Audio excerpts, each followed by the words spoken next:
And welcome back. You're listening to Home Wizards. I'm Cindy Dole. Hey, I'm Eric Stromer. And we love to help you enjoy the spaces you call home. We call it improving your home and improving your life. Are you a guy that likes antiques? I do. I love them. I think you do. I really love do. them too. I actually had an armoire sent from my wife's family about 4 or 5 years ago, and it came, and I was so excited because it was this beautiful old piece, right? Mm-hmm. Well, we got it to the front door, and it wouldn't fit in the doorway. I've had that happen. So guess what we did? You had to bust down the doorway. No, we cut the legs. Oh, well, that's smart. Instantly ruining the value and the integrity of the original piece, because now it's like, they made those in the late 1800s, but I recall they had legs, and then obviously the value of the thing plummets and it no longer is mint condition. However, but you can enjoy it, though. I can enjoy it's in your it. house. Still looks great, yeah. Well, there's a lot of great antiques around. I have a lot. Well, I collect antique radios, as you know, and I have a lot of antique furniture that my family passed down to me. But there's so many other neat little collectibles. The trick is knowing what is in favor right now, right? So right now, what's in vogue? It is very fashionable. It's sort of like, it is like fashion. It is like fashion, right? and there's certain kind of collectibles that kind of go in and out of style. Right. But isn't it interesting? Like, you like Mad Men, you watch it from time to time. Sure, not always. Yeah. Have you watched it lately? I've seen I saw the first episode. Yeah. But you notice that they have kind of vintagey office supplies, absolutely, like those old typewriters. Yeah. So that is very much in vogue right now. So that kind of 1920s through the 60s, typewriters, those very kind of diminutive, kind of plastic-like, things, the cursor, the text, that, especially with our iPhones and our computer even line. the Rolodex. Remember the old Rolodex, right? So all of those kind of, very vintagey office collectible stuff is something to put on your list to get when you go, antiquing. That's great. It's that mid-century sort of, the Danish modern is huge right now. That's definitely in vogue and in fashion. So all that stuff that's sort of geometric shapes or super curvy, it's very much mid-70s stuff, kind of when I was, just an infant. You know what else is really hot to collect right now, little baby Eric? Yeah. Is shaving mugs from the 20s. Like those barbershop finds. This would look really cool if you had a very manly bathroom.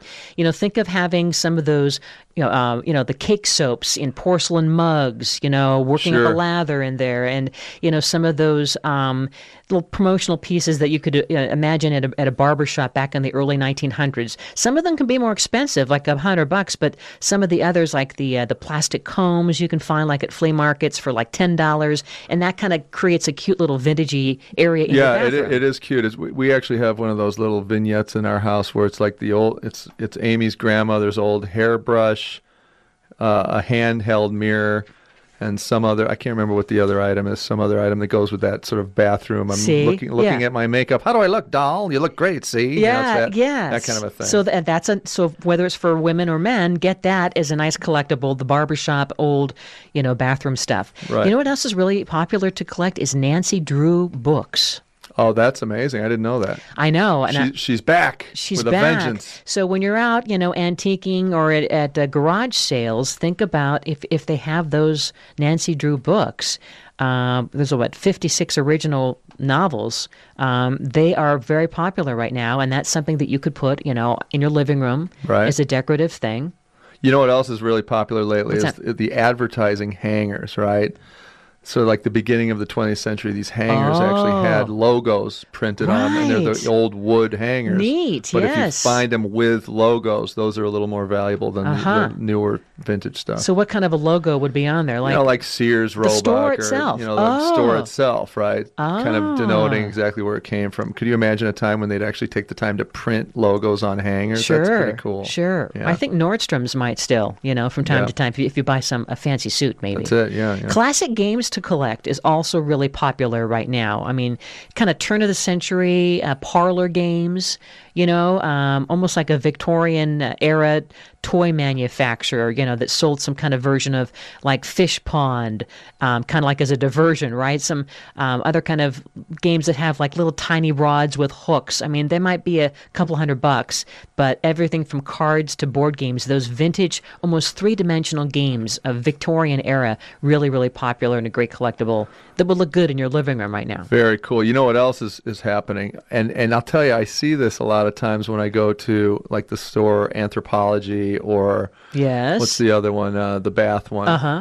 I can't remember the name right now. But anyway, they'll sort of reissue old vintage stuff that makes the antique market start to take notice again. So the thing I've noticed that's been showing up in these little boutique specialty stores are old rubber stamps. And those originally started in the 1860s, right? And that was sort of the business perspective on how to make things efficient. I've just invented this amazing thing. You just stamp it with ink on it. Oh my! It'll revolutionize the world. So those are amazing, and those continued all the way up until 1950s, 1960s. But you can source those for as little as $3 per stamp. Great! But they can have some value if you find some of those in old garage sales or antique stores. And that could look really cute in your little office setting. It could be like a nice little collection. How about state souvenir glasses?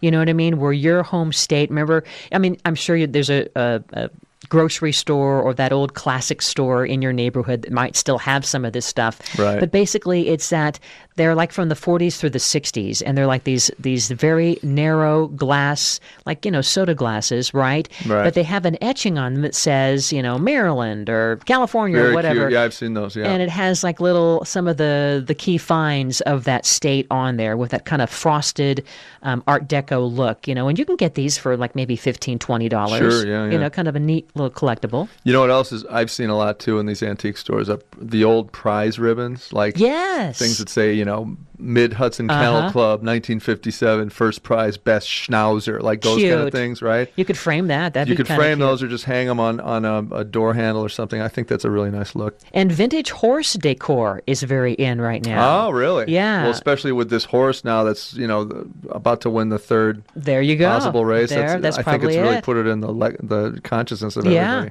So you can basically acquire a whole stable of foals and fillies, without having the cost. You can get everything from bookends to like vintage photographs and then again ribbons, like, and put that in a collection. I mean, the key when we're talking about buying some of these kind of kitschy things, you don't want to just have a whole pile of stuff and then it starts to look kind of junky. But if you have a few of them, maybe on a bookshelf, and you kind of set them all as a theme and maybe even have books about horses. Oh, very cute. It's kind of neat. Yeah. And do you remember those things? I remember my grandma had these eye wash cups.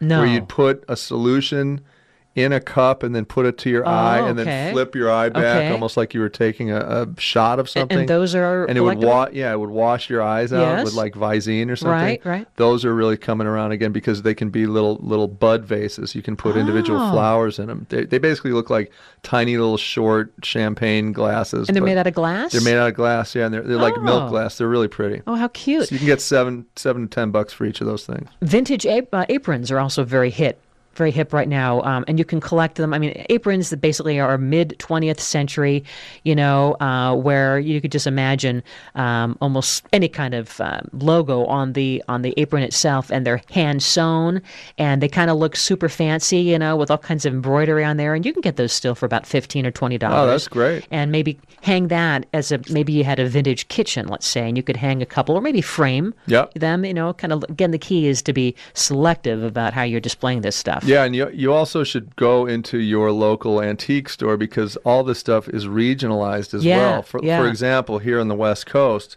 the Victorian stuff is completely out. It's not in vogue, but on the East Coast it's still really popular. So it's definitely by region the things that are popular and maybe have some value, secret value that you might not consider. And there's also a lot of antiques trade shows that might come in and out of your town that have, or a swap meet that might be more broad-based in terms of themes that represent the entire country, too. Yeah, and then at the end of the day, you really do want to just pick things that you're attracted to, because you can't predict trends sometimes. So if you love something and you're a huge fan of ceramic schnauzers or dachshunds, if you love it, find them and keep them and collect them. Another thing that's really, really cool right now is retro cookbooks and booklets. This is something that developed back in the 1880s when American manufacturers look for ways to get publicity.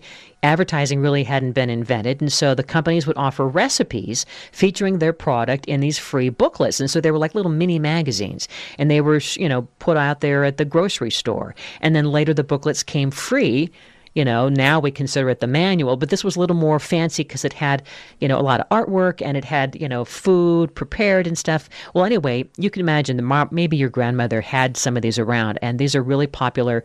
You can get like the Simplicity of Electric Cooking, or some of these, like the Carnation Company, favorite ham recipes, but these are all very inexpensive and could be really cute to display in your kitchen. Cute. It's a cute little collectible. Anyway, we'll put all this on the website because the key is finding the right kind of antique that not only speaks to you, but maybe is something that is especially fashionable and might be more valuable later on, too. Eric Stromer, Cindy Dole, you're listening to Home Wizards. Thanks for hanging with us. Home Wizards. I can't wait to fall in love with you. You can't wait to fall in love with me. This just can't be summer love.